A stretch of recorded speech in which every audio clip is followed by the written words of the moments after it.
कोर्टाकडे काय मागणी केली आहे आपण? कोर्टाकडे मागणी केली आहे MCR करावा म्हणून, पण कोर्टाने 2 दिवसाची PC दिली आहे तपास कामासाठी.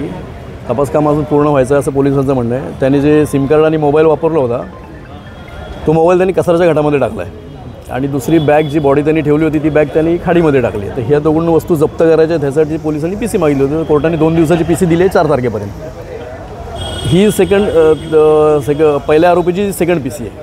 तपास तर ऑलमोस्ट पूर्ण झालेलाच आहे. जीन्स पॅन्ट त्या मुलीची मैताची तपास कामात पूर्ण जप्त केली आहे. आरोपीकडनं त्याची चप्पल जप्त केली आहे. घटनास्थळावरचा पंचनामा झाला आहे. त्याच्यानंतर त्यांनी जिथून जी बॉडी नेली आहे त्या पूर्ण रस्त्याच्या बापगावपर्यंत सर्व CCTV शासनाने लावलेले त्याच्यातले फुटेज सगळे जप्त केलेले आहेत, पोलिसांनी सीज केलेले.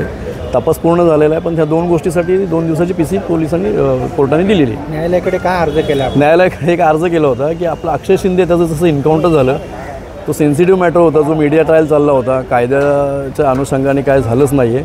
त्याचा जसा फेक एन्काउंटर झाला, फेक म्हणण्यापेक्षा ते तपासात निष्पन्न होईल खरा होता की खोटा होता, पण तसाच ह्याचा व्हायला नको ह्याच्यामुळे एक अर्ज दिला आहे की जोपर्यंत पोलीस कस्टडीमध्ये आहे तोपर्यंत ह्याच्यासोबत ह्याचे नातेवाईक राहावे सोबतीला, आणि एकदा MCR झाला जेलला पाठवले की मग त्याच्यानंतर काही आवश्यकता नाही आम्हाला त्याची. की आम्हाला मनोरुग्णाचे सर्टिफिकेट आहेत ते काही खरे असतील काही खोटे असतील ह्यात आपण काय बोलू शकत नाही, तो तपासाचा भाग आहे, पण सरसकटच खोटे आहेत असं नाही.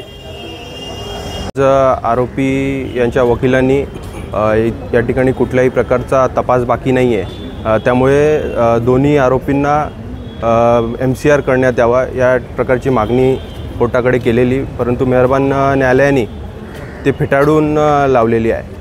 त्याचबरोबर आरोपीचे जे वकील होते त्यांनी बदलापूर प्रकरणासारखा या आरोपीचा देखील एन्काउंटर करण्याची भीती दर्शवली.